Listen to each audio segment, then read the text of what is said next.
progressive journalism, like, share and subscribe to our YouTube channel. Don't forget to press the bell icon for latest updates. اندھیری اور تاریکی رات کتنی بھی زیادہ طویل ہو، لیکن جتنی گھٹا ٹوپ تاریکی بڑھتی چلی جاتی ہے، ایک دانشور طبقے اور دانشور انسان کے لیے وہ ایک پیغام دیتی رہتی ہے کہ بس اب وقت قریب ہے کہ صبح آ جائے گی۔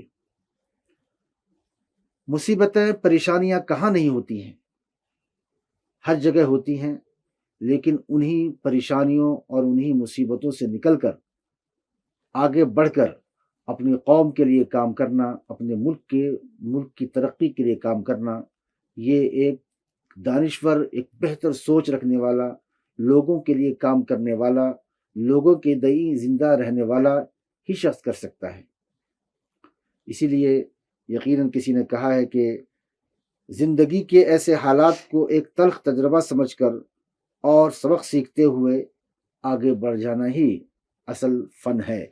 وہ فن ڈاکٹر کے رحمان خان صاحب نے اپنے اندر اس فن کو سمو لیا، اس فن کا نہ صرف سمویا اپنے دلوں میں، بلکہ موقع ظاہرہ کیا، لوگوں کو بتایا، نہ صرف اپنے تعلیمی سوچ کے لحاظ سے، بلکہ انہوں نے عملی طور پر جس لحاظ سے علمی تحریک کو لوگوں کے لیے برپا کیا، جس طریقے سے لوگوں کی عوام کی معیشت کو، خاص طور پر مسلمانوں کی معیشت کو سدھارنے کے لیے، مسلم نوجوانوں کو روزگار سے جوڑنے کے لیے امانت بینک جیسا ادارہ لوگوں کو دیا، اسی طریقے سے سیاست میں آ کر ڈاکٹر کے رحمان خان صاحب نے امت مسلمہ کے لیے، خصوصاً جب مرکزی اقلیتی امور کے مرکزی وزیر بنے، تب انہوں نے کس طریقے سے وقف کے لیے کام کیا۔ اس سے پہلے جو وقف کے حالات ہیں، جو وقف میں، حالانکہ ہندوستان میں نہیں بلکہ کرناٹک ہی میں اتنے ادارے ہیں اور اتنی زیادہ وقف پراپرٹیز ہیں کہ اگر اسے یقینی طور پر ایماندارانہ طور پر کام کیا جائے تو ایک مسلمانوں کے لیے بہترین اثاثہ ہے یہ۔ لیکن کہیں نہ کہیں ڈاکٹر کے رحمان خان صاحب جب مرکزی وزیر بنے اقلیتی امور کے، تو انہوں نے اس میں محسوس کیا کہ ایک تبدیلی کی ضرورت ہے، اور وہ تبدیلی جو ڈاکٹر کے رحمان خان نے کی ہے، آج بھی لوگ معترف ہیں کہ نہیں، بہت بڑی تبدیلی ہے۔ اگر اس پر پورے طور پر عمل کیا جائے تو مسلمانوں کا ایک بہت بڑا اثاثہ، بہت بڑی پراپرٹیز ہاتھ میں آ جائے گی، اور اس کا جو فائدہ ہوگا مسلمانوں کے ہی ہوگا۔ لیکن بدقسمتی ہماری قوم کی یہ رہی کہ وقف کے تعلق سے قومی سطح پر، یعنی قوم کے اندر دانشوران طبقہ اجتماعی طور پر کبھی بھی سنجیدہ نہیں ہوئی۔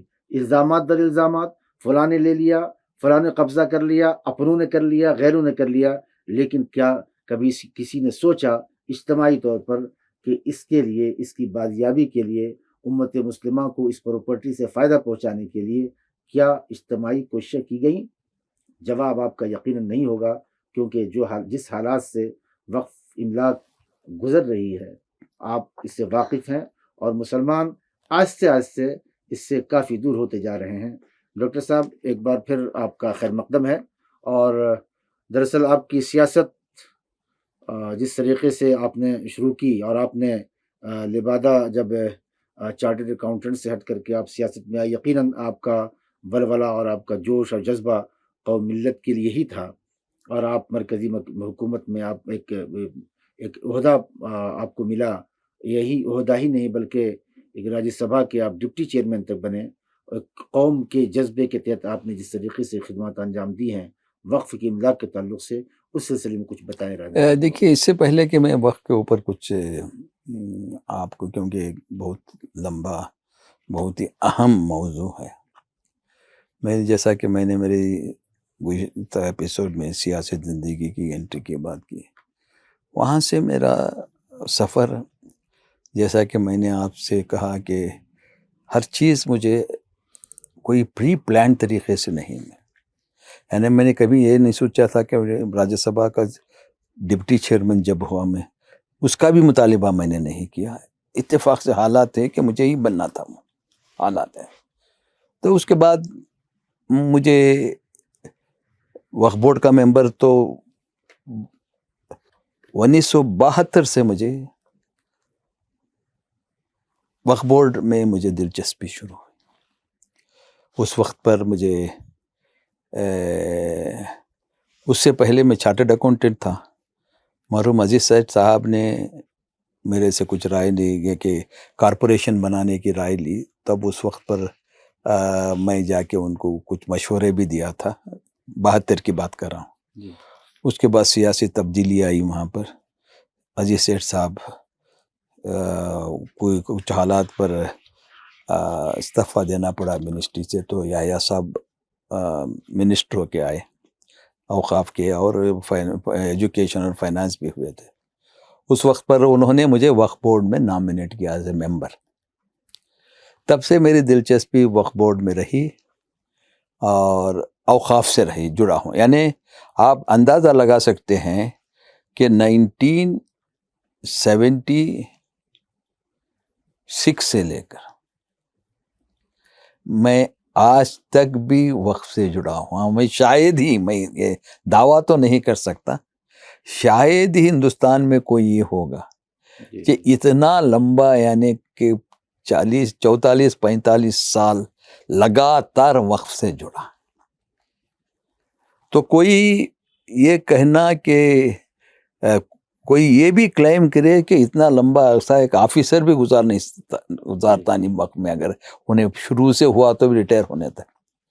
تو میں اس بات سے یہ بات کر رہا ہوں کہ الحمدللہ مجھے اللہ کی فضل و کرم سے اوقاف کے ہر پہلو پر جاننے کی ایک اللہ تعالیٰ نے موقع عطا کیا.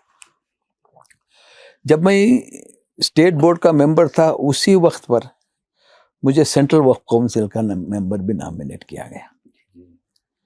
تو ایک وقت ہی میں سینٹرل وقف کونسل میں بھی تھا، اسٹیٹ بورڈ میں بھی تھا. اس وقت سے میری دلچسپی اوقاف کی ترقی ہی تھی. جب میں بورڈ میں آیا تو اس وقت بھی کہا کہ دیکھیے مجھے یہ متولیوں کی اپائنٹمنٹ، مساجد کے جھگڑے، اس میں مجھے پڑھنا نہیں. مقصود علی خان صاحب چیئرمین تھے، اچھا بورڈ، بڑا اچھا بورڈ تھے، سمجھ بوجھ کے لوگ تھے. تو تب نے کہا کہ کچھ نہ کچھ ہم کو کرنا چاہیے. اوقاف کی ترقی میرا پہلے سے جو انٹرسٹ تھا کہ یہ اوقاف کی جائیداد کو کس طرح سے ڈیولپ کیے، اس سے لوگوں کو فائدہ ہوا. اوقاف کی جائیداد ہے، ہزاروں ایکڑ پڑے ہیں، متولی ہیں، زمین ہے، سب ہے، اس سے کچھ فائدہ قوم کو نہیں ہے. یہ کیا اوقاف ہے؟ یہ کیسا اوقاف ہے؟ جی جی جی. تو اس وقت سے میں بولا کہ اس کو کچھ نہ کچھ کرنا ہے. تو میں نے سوچا کہ حکومت ہمارے ساتھ دینی، فائنانس ہونا چاہیے. کوئی بھی ترقی کے لیے فائنانس ہونا چاہیے. بینک آپ کو نہیں پیسہ دے گی، لون، انٹرسٹ کا سوال وہاں پیدا ہوتا ہے. اور آپ کو وہ حکومت بھی آپ کو ڈیولپمنٹ کے اس سے آپ کچھ ڈیولپمنٹ کے 1 لاکھ 2 لاکھ 10 لاکھ ایسے بہت کثیر اماؤنٹ آتا ہے.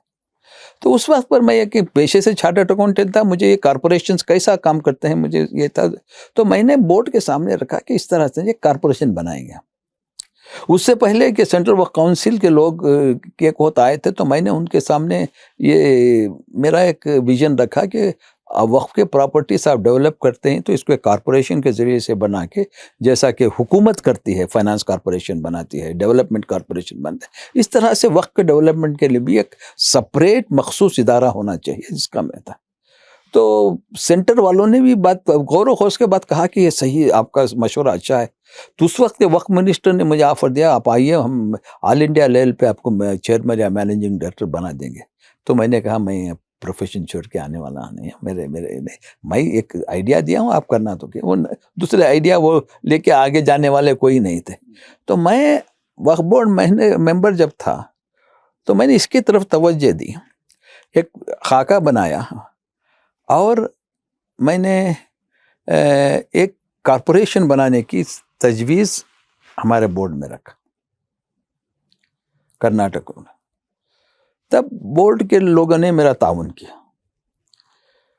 اجیت سیٹھ صاحب اس وقت پر وقف کے منسٹر تھے، تو میں نے ان کے سامنے رکھا ہے.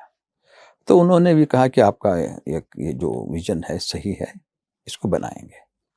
تو انہیں دیوراجر صاحب سے ڈسکس کیا، تو انہوں نے بھی کہا ٹھیک ہے، اچھا آئیڈیا ہے. ہم 2 کروڑ روپے سرمایہ دیں گے اور 5 کروڑ انٹرسٹ فری یہ بھی دیں گے، اس طرح کے انہوں نے کمٹ کیا. تو اتفاق سے دیو راجرس کی گورنمنٹ گر گئی، عزیز سیٹھ بھی منسٹر نہیں رہے، تو ایک سیٹ بیک ہوا. بعد میں میں اس سیٹ بیک کو ایکسیپٹ نہیں کیا. میں کہا کہ بورڈ کے لوگوں نے، تب اس وقت پہ گورنر رول بھی آ گیا کرناٹک میں، تو ہمارے اوپر کہا گیا کہ آپ پورے جو بھی ادارے ہیں ہم اس کو تحویل یہ کر رہے ہیں، ڈیزالو کر رہے ہیں، یہ کر رہے ہیں. ہم نے کیا کہ یہ ادارہ دوسرے اداروں کے نامینیٹڈ ادارہ نہیں ہے، یہ ایک اسٹیچوٹری باڈی ہے، ہم یہ رہے گا. تو گورنر نے وہ ایکسیپٹ کر لیا، ہم قائم رہے گورنر کے رول میں بھی. اس وقت پر میں بورڈ میں مشورہ کیا کہ ہم یہ کارپوریشن بنائیں گے، ایک جس میں لوگوں کا بھی پارٹیسپیشن رہے گا، حکومت کا بھی پارٹیشن رہے گا، وقف کے اداروں کا بھی پارٹیشن رہے گا، ایک اچھا بات. تو اس کو ہم کرناٹکا وقف ڈیولپمنٹ کارپوریشن کا نام دے. کارپوریشن رجسٹر ہوا، کمپنی بنی. اس میں یہ پروویژن رکھا تھا کہ جو وقف منسٹر ہوں گے وہ چیئرمین ہوں گے، وقف بورڈ کے نامینی مینیجنگ ڈائریکٹر ہوگا. اس طرح سے بنا کے ہم رجسٹر کر دیے. تب حکومت نہ گورنر راج میں نہ کوئی حکومت تھی، یہاں پولیٹیکل ہم کر دیا. اس کے بعد میں ایک انٹرم منسٹر ہوئے ہمارے رائچور کے، تو وہ ہوئے. اس کے بعد وہ 3-4 مہینے کے لیے تھے، پھر عزیز سیٹھ واپس آئے، پھر حکومت بنی، دیو راجر کی حکومت ہے، عزیز سیٹھ وقت منتری. تو تب ہم نے اس کو ایکٹیو بنایا، رجسٹر ہوئی تھی. تو ہم نے شیئر کیپٹل کلیکٹ کی، سب سے جگہ سے جا کے 25-30 لاکھ کا ادارہ بن گیا اس وقت پر. میں ایگزیکٹو ڈائریکٹر رہا، عزیز سیٹھ صاحب چیئرمین رہے. ایک اچھا خاکہ لے کے چل رہا تھا اسی طرح سے، جیسا کہ ایک ویژن کے حساب سے. سڈن اتفاق سے حکومت پھر چینج ہوگی، گنڈو راؤ صاحب کی حکومت آ گئی. اب وہاں سی ایم ابراہیم صاحب وقف منسٹر ہو کے آ گئے. تو میں نے بھی ان سے کہا کہ اچھا یہ ہے، میرا پورا تعاون ہوگا، اس کو آگے لے جائیں گے، آپ میرے سے کیا ہونا. مگر ان کا دل میں کیا ارادہ تھا کہ آتے ہی وقف بورڈ کے ساتھ وہ ہماری اور وقف منسٹر سے، بورڈ اور منسٹر ایک پیج پہ نہیں رہے، ڈفرینسز چلتے رہے. تو انہوں نے آتے ہی یہ اعلان کرنا شروع کر دیا کہ میں نئے منسٹر ہوئے تھے کہ میں وقف بورڈ کو سسپینڈ، یہ سپر سیٹ کر دوں گا، یعنی کوئی چارج شیٹ نہیں، کوئی. تو اسی طرح نے جیسا کہ بول رہے تھے، انہوں نے وقف بورڈ کو سپر سیٹ کرنے کا نوٹس دے دیا. تو ہم نے پروٹیسٹ کر کے کورٹ کو گئے، کورٹ نے ہم کو اسٹے دے دیا کہ یہ صحیح نہیں ہے. تو اس طرح سے اس کے دوران میں سی ایم ابراہیم صاحب منسٹر نہیں رہے، ہم کنٹینیو ہوئے، بورڈ ہمارا بورڈ کنٹینیو رہا. تو یہ جو وقف ڈیولپمنٹ کارپوریشن جب ہوا تو منسٹر چیئرمین ہونا ہے وقت سے، تو منسٹر اب سی ایم ابراہیم صاحب چیئرمین ہوئے. تو میں سمجھا یہ سی ایم ابراہیم صاحب اس میں کوئی دلچسپی جب تک میں ہوں نہیں لیں گے، تو میں ایگزیکٹو ڈائریکٹر کو میں استعفیٰ دے دیا. تو اس کے بعد وہ ہوتے ہوتے عزیز سیٹھ صاحب اس کے چیئرمین بعد میں پھر بنے. وہ ویسا ہی ایک پرائیویٹ ادارہ بن کے رہ گیا، آج بھی ہے. وہ یہی ہے، دیکھیے آج جو جن ویژنز کے ساتھ ایک ادارہ بنا تھا، اگر کوئی لوگ وہی ویژن سے آگے نہیں لے جائیں گے، اگر وہ اس وقت پر جو میرا تصور تھا وہ لے جاتے، تو آج بھی کرناٹکا اسٹیٹ وقف ڈیولپمنٹ کارپوریشن موجود ہے. وہی اماؤنٹ جو ہم 25-30 لاکھ لیے تھے وہی ہے، اور وہی کوئی چند لوگ اس کے اوپر قابض ہو کے بیٹھ گئے ہیں، نہ اس کے اوپر ترقی نہیں. ملک، مجھے کئی افسوس ہوتا ہے کہ ہمارے اکابر، ہمارے لوگ جو 25 سال، یعنی 25 سال کیا کہوں گا میں، لگ بھگ 40 سال ہوا وہ ادارہ بن کے. اپنے 40 سال پہلے اس کو 40 سال پہلے رجسٹر کیا تھا، آج بھی وہ ادارہ موجود ہے. وقف بورڈ کی کیپٹل اس میں ہے. یہ جو چلا رہے ہیں نا، ان کا کوئی کیپٹل نہیں ہے، کوئی پوچھنے والا نہیں ہے، کوئی کرنے والا نہیں. یہ قوم کا ہے، قوم جذباتی ہوتی ہے. یہ ادارہ آج بھی اس کو ریوائول کریں، اس کو آگے لے جائیں گے تو کرناٹک میں بہت کر سکتے ہیں، مگر اس کی طرف کسی کو توجہ نہیں. تو یہ جبکہ کتنے منسٹرز آئے، 40 سال پہلے رجسٹر کیا ہوا ادارہ ہے. آج اگر دوسروں کے یہ ادارے تو آج آسمان تک چھو سکتا تھا. یہ ہماری ایک ایگزامپل، ہمارے ملک، ہمارے جو بھی ذمہ دار ہوتے ہیں اس کے اوپر نہ وہ جو ادارہ اس کا مقصد، اسے کیسے آگے لے جانا، کیا کرنا لوگوں کی، تو لوگ ادارہ بن گیا ایک ویژن سے بنا، مگر جیسا کہ دوسرے مسلمانوں کے ادارے ہوتے ہیں یہ بھی یہی ایک لڑکی میں پڑ گیا. یہ ایک کلاسک ایگزامپل. لوگوں کو انٹرسٹ نہیں ہے، لوگوں کو صرف رومر سننے میں انٹرسٹ ہوتی ہے، کسی کے نیگیٹو سننے میں بہت دلچسپی لیتے ہیں. جی جی جی. یہ ایک مزاج بن گیا ہے ہمارے قوم کا. کبھی بھی نیگیٹو بول لیجئے، رحمان خان کے بارے میں کچھ غلط کچھ ایسے ویسے افواہیں اٹھائیے، جیسا جنگل میں آگ لگتی ہے ویسا لگ جاتی ہے. تو مگر یہ کیا ہوا، کسی کو پوچھتے نہیں. یہ پیسے کہاں گئے پوچھتے نہیں، یہ کہاں گیا یہ کوئی پوچھتے نہیں. وقت کی پراپرٹی آنکھوں کے سامنے برباد ہو رہی ہے، کوئی نہیں پوچھتا، کوئی دلچسپی نہیں. میں ایک ایگزامپل دیتا ہوں. آج ہمیشہ درگاہ کی بات چل رہی ہے، اتنی بڑا کمپلیکس ہے. 1972 میں اس وقت منسٹر یہ دیوراجرس آنے کے پہلے، عزیز سیٹھ آنے کے پہلے، اتنی بڑی پراپرٹی کوئی ایک سردار جی کو صرف 10,000 یا 15,000 کرائے پہ دے دیے تھے حکومت، لیز پہ، پورے کمپلیکس کو. اس وقت پر ہم چند لوگوں نے اسے پروٹیسٹ کر کے، اور ہم 10 لاکھ دیتے ہیں، 5 لاکھ دیتے ہیں یہ کر کے اس کو سٹاپ کیا. اس کو سٹاپ کر کے وہ زمین بچی، لیز پہ دیا گیا تھا، وہ زمین بچی. تب اس میں ڈسٹرکٹ کمیٹی کا ممبر تھا، جو جن پہ اس وقت پر پہلے 72 میں، تو اس کو اسی وقت پر سینٹرل وقف کونسل بنی. تو ایک خاکہ ڈال کے سینٹرل وقف کونسل نے 10 یا 15 20 لاکھ دیے، تو اس وقت پر وہ اس کا فاؤنڈیشن ڈالے. تو ہماری ٹیم تھی وہاں، مرحوم مطیع اللہ عمار خلیل اس کے صدر تھے، وہ ڈسٹرکٹ وقف کمیٹی کے یحییٰ صاحب کے زمانے میں. تب فخر الدین علی صاحب نے یہ آ کے اس کا فاؤنڈیشن دیکھیے آج کتنا بڑا ادارہ بنا. اگر وہ کوشش نہیں ہوتی تو چلے گیا تھا. ایک کلاسک، یہ بھی ایک ایگزامپل ہے.